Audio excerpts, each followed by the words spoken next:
Hi, it's Jan, welcome back. So I recently got into linocut, which is a printmaking technique where you carve into a material called linoleum and you make what's essentially a stamp that you cover with ink and that you can then use to print onto paper. And I was reading through this book, which is a nice introduction to the techniques and the history and some of the artists who practice this. And it has a list of things you can make, suggestions for paper products to print as gifts or as artworks to sell. And one of those is something called a bookplate, or ex libris, the Latin term for it.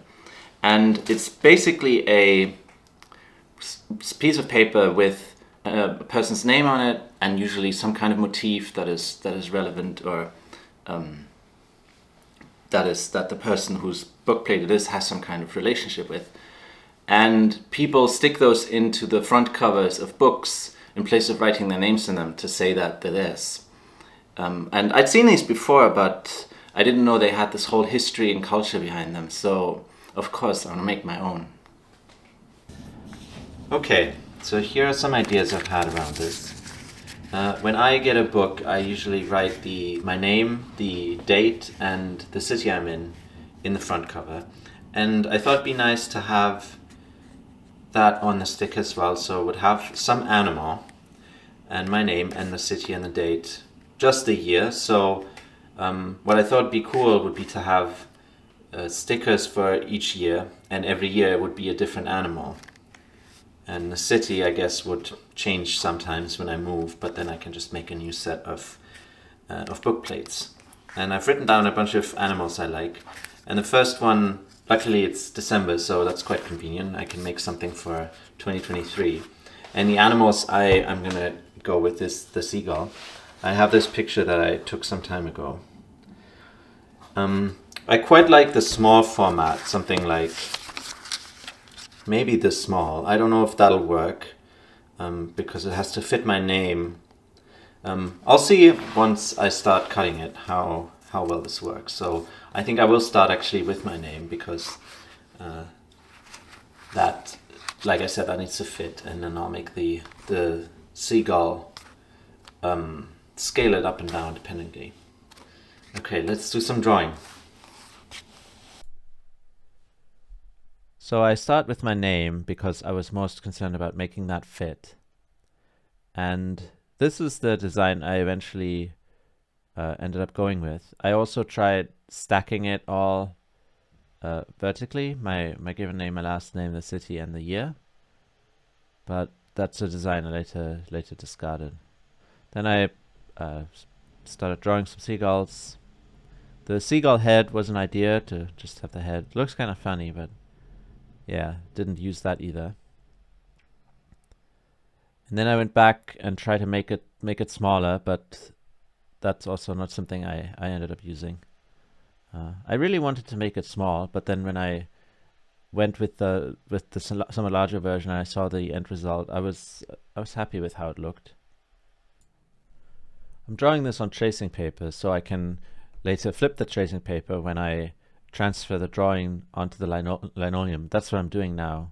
It has to be flipped so that because when you print, it then flips it again. And I wanted the seagull to look to the left, and for the letters it's also important. So like I said, I stitched it all together a little bit. I ended up redoing all the letters so that they would fit with the width of the seagull that I ended up using. And now I'm just transferring over all the text. I didn't align the seagull properly because I thought it was just going to be an experiment of how well it worked, but ended up using it. I got lucky that it all ended up fitting. So yeah, now I'm carving the linoleum. I'm using 3 or 4 tools. The thing on the right there, that's my loop. I do use that quite a lot, especially for really fine cuts or lettering like that. It's a magnifying glass that you hold up to your eye, and it magnifies, I think, by 20 times.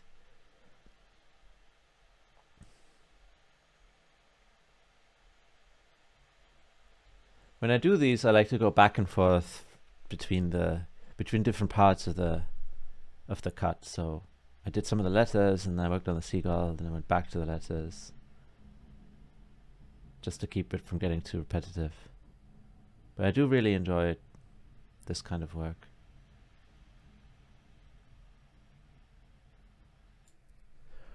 So this is almost done, and I'm about to do a first test print to see how it turned out.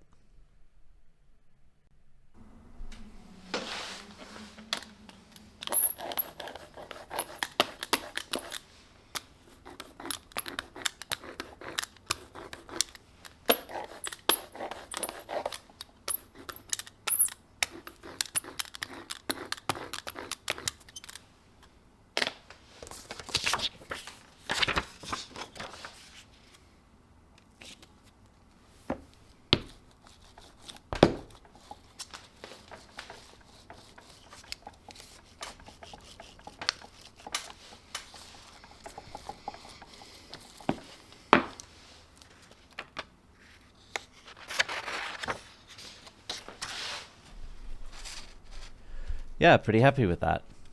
I didn't end up changing it after this test print. So then after that, I made a bunch of just 50 or so copies of this in a different ink. This is an oil-based ink. And it's also a different kind of paper. This is Hosho paper, very thin Japanese paper. And I repurposed my easel temporarily to have this all dry, but it didn't take very long to dry, even though it was oil paint, but the paper really soaks up the ink, and I think I only let it dry for a night.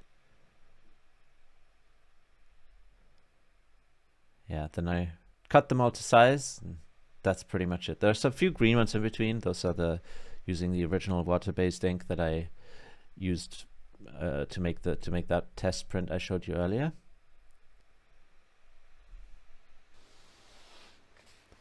And yeah, so even though it's not 2023 yet, this was a book I got the other day, and I wanted to try out what it looks like.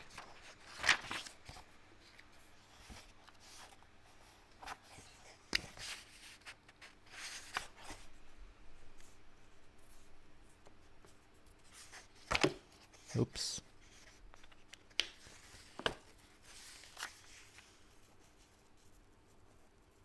Yeah, I'm really happy with how this looks. Looks even better than it did in my imagination before I started this project. I hope you enjoyed this video. As always, let me know what you thought in the comments, and I hope to see you next time.